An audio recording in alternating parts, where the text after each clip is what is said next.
La cultura talaiòtica, la petjada romana, els fenicis, les germanies o el cant de la Sibil·la. Història, patrimoni, art i cultura de les illes que es troba dispersa i mig amagada entre les diferents assignatures de ciències socials. De significat desconegut per generacions de balears. Des del 2002 al 15, amb l'entrada en vigor de la LOMCE, coneguda com la Llei Wert, s'impartia a primer de batxillerat 4 hores setmanals d'història i cultura de les Illes Balears. Tota la comunitat educativa es que han de vetllar perquè hi hagi un coneixement pel patrimoni històric, artístic, cultural, lingüístic, etc. d'aquesta comunitat. I si això no es fomenta des de la pròpia administració, jo crec que no anem molt bé.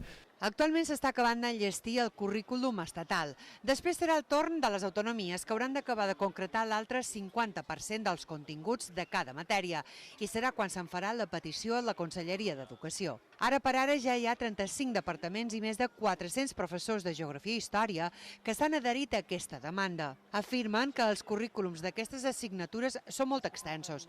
Hi ha tanta matèria a explicar que no queda temps per incidir en determinats temes propis.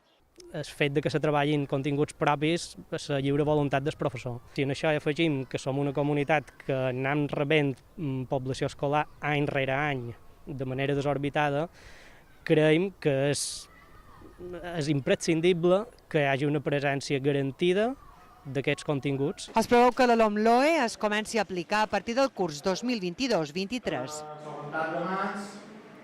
I una vegada tornem a entrar a la porta de l'entrada